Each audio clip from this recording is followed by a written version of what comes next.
Sejauh ini sepanjang tahun 2024 ya Pak Tarto, apakah Anda menilai bahwa sebetulnya harga beras ini boleh dibilang cukup tinggi atau sebetulnya harga yang beredar di pasaran ini adalah harga yang wajar dan juga jika dilihat begitu ya Pak, untuk di tahun sebelumnya jika dibandingkan sebetulnya harga di tahun 2024 ini apakah boleh dibilang cukup mahal atau sebenarnya cukup terkendali? Ya, kalau kita bicara harga di tingkat konsumen, hari-hari ini kan kita sudah menerapkan adanya HET. HET untuk apakah itu beras premium maupun beras medium. Kemudian juga pemerintah secara intensif itu juga melakukan kegiatan-kegiatan masuk ke pasar. Justru masuk ke pasar maksud saya dengan instrumen bantuan pangan, kemudian ditambah SPHP. Justru kemarin kami sendiri merasakan bahwa eh, pada saat-saat panen kemarin ini eh, pelaku-pelaku bisnis beras ini merasakan kelesuan. Kenapa kelesuan? Maka dari itu karena pemerintah juga masih gencar dengan mengeluarkan SPHP-nya.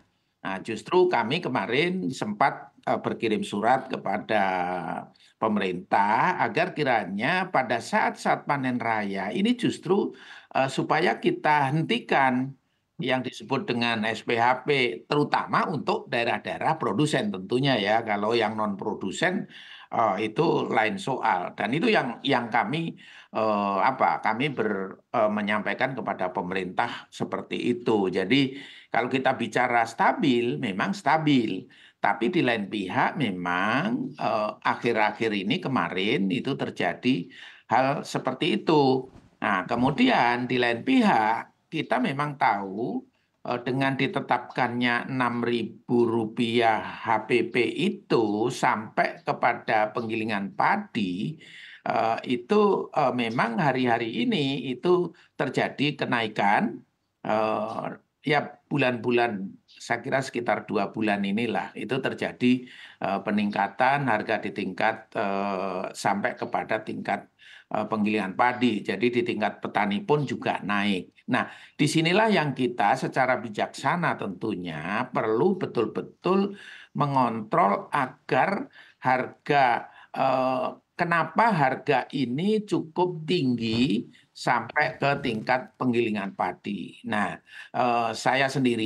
kami sendiri sebenarnya dengan dua LSM, Private by Nature dengan KRKP, sedang melakukan kegiatan bagaimana kita memotong mata rantai pasokan gabah dengan beras dan bahkan ini saya juga sedikit menambahkan Pak Dida, kita juga menuju kepada low carbon.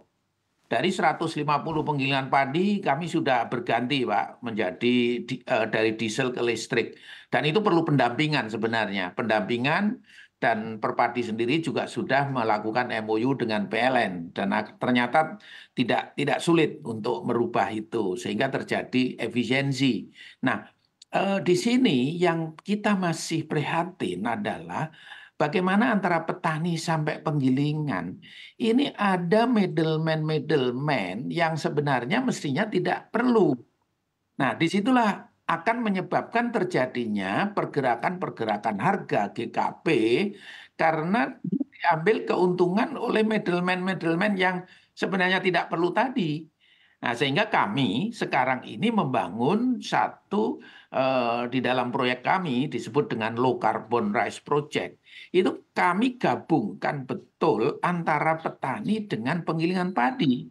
Jadi dalam satu wadah, karena di desa itu sudah ada penggilingan padi yang begitu banyak yang tersebar, tinggal bagaimana kita menggandengkan, mengkolaborasikan, mensinergikan antara petani dengan penggilingan padi ini.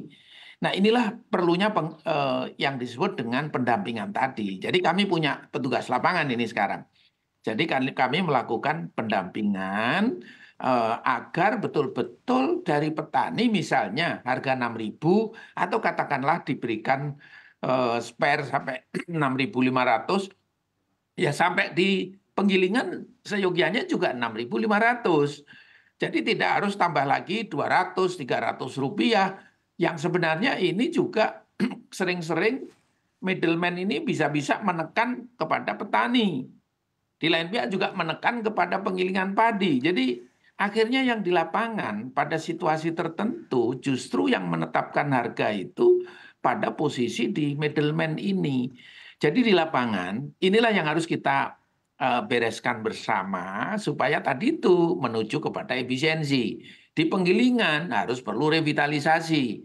Makanya kemarin kami menyelenggarakan FGD, mengundang dari Menko, Deputi Kedeputian 1 ya Pak Dida. Kita ingin penggilingan padi kecil ini jangan hanya dikatakan tidak efisien, tapi kemudian tidak dilakukan pendampingan, tidak diberikan kesempatan untuk memperoleh apa itu kredit yang mudah dan murah. Ini yang sedang kami dorong terus Baik, gitu. Karena itulah yang nanti akan menyebabkan tadi itu jangan sampai pihak luar, Bank Dunia mengatakan beras baik. kita paling mahal. Padahal efisiensi ini bisa kita lakukan. Baik Pak Tato. Pak Dida, kalau kita lihat Pak, ini data harga beras ini memang kan mengalami kenaikan sejak tahun 2022 ya. Menurut Koordinasi Deputi Bidang Pangan Agribisnis, Anda sendiri melihatnya sebetulnya apa atau sentimen-sentimen apa saja yang mempengaruhi kenaikan dari harga beras di tahun 2000 sejak tahun 2022 sampai dengan saat ini? Dan juga kalau tadi kita sama-sama dengarkan begitu ya tanggapan dari Pak Tarto begitu terkait dengan adanya intervensi harga yang memang ditentukan oleh middleman. Tanggapan Anda Pak terkait dengan hal ini? Ya, yang pertama kenaikan harga itu tadi sudah disampaikan oleh Pak Tarto, dan yang paling utama itu adalah akibat climate change ya.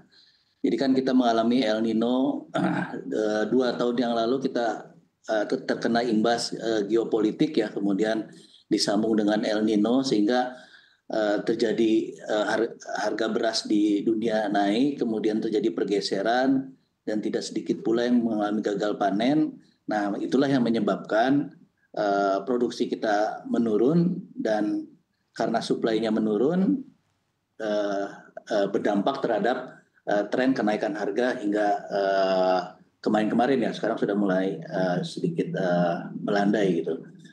Nah, tadi yang disampaikan oleh Pak Starto itu betul.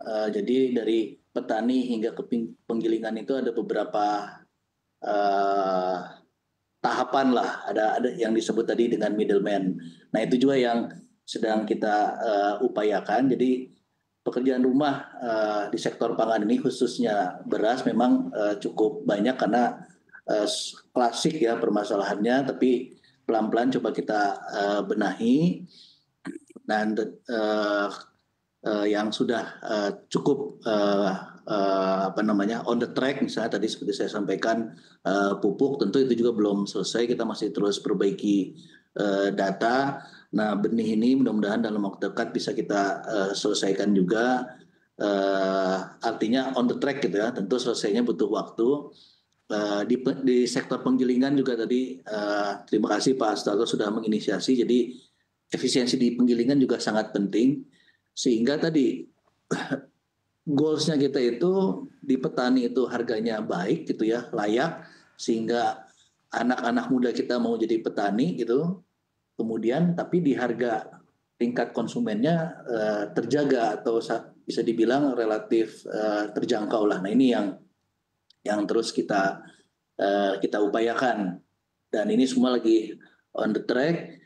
Ini juga terbukti nih, kemarin kan Bapak Presiden Jokowi juga mendapat penghargaan dari FAO ya atas upaya kita nih seluruh bangsa Indonesia untuk memperbaiki kemandirian dan juga aspek-aspek hal-hal terkait dengan pertanian.